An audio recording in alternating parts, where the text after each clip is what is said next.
On l'a attendu toute l'année 2021, nous sommes en janvier 2022, ça y est, il est arrivé, le S21 FE vient d'être annoncé par Samsung, on l'a pris en main, on vous dit tout.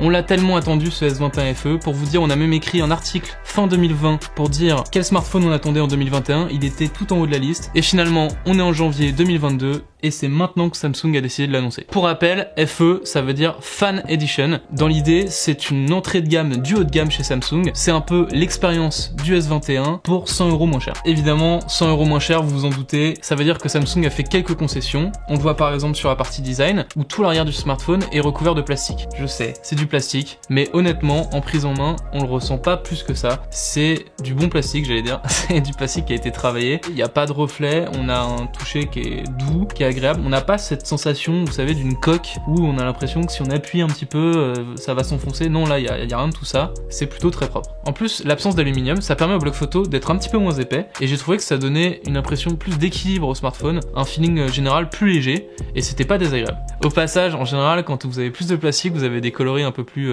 pop, un peu plus waouh, et c'est le cas ici. Vous avez 4 coloris, blanc, graphite, noir, olive, vert, et lavande, mon préféré, violet.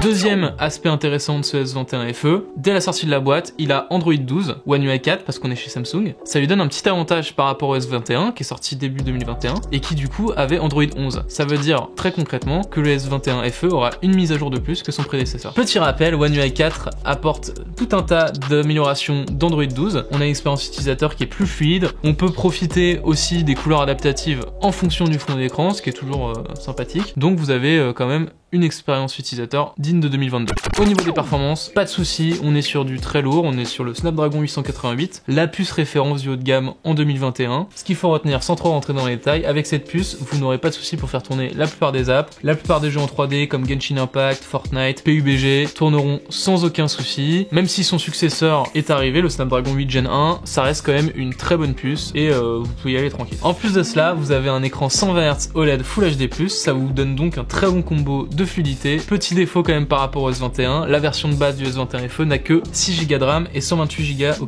de stockage. Il faudra débourser 70 € de plus pour obtenir la version 8 Go de RAM et 256 Go de stockage. Tant qu'on est à le comparer avec le S21, il a d'autres petites concessions par rapport à son aîné. On peut citer par exemple la partie photo, le capteur principal et l'ultra grand angle ne sont que de 12 mégapixels, et x3 quant à lui n'est que de 8 mégapixels. Alors rassurez-vous, ok c'est du 12 mégapixels, mais on a quand même les algorithmes de Samsung, donc vous allez quand même avoir des photos ok, on en a fait 2-3 sur place, franchement ça rend plutôt bien. Par contre, le S21 FE a aussi des petits avantages par rapport au S21. Par exemple, son capteur frontal, pour les selfies, est de 32 mégapixels contre 10 mégapixels chez le S21. Sa batterie également est de 4500 mAh contre 4000 chez le S21. On peut donc s'attendre à une autonomie légèrement supérieure par rapport à son aîné. Si vous aimez également avoir un grand écran, et bien là vous avez un écran un tout petit peu plus grand que le S21, il fait 6,4 pouces contre 6,2 pouces chez le S21. Pour résumer, le S21 FE, c'est en gros un S21 en plus grand, mais en plus plastique, avec plus d'autonomie, mais un peu moins de patates, avec un suivi logiciel plus long, mais il est aussi moins bon en photo. Vous l'avez compris, il y a un certain nombre de concessions, mais il y a aussi des avantages. Après je vous laisse juge, mais vous savez tout.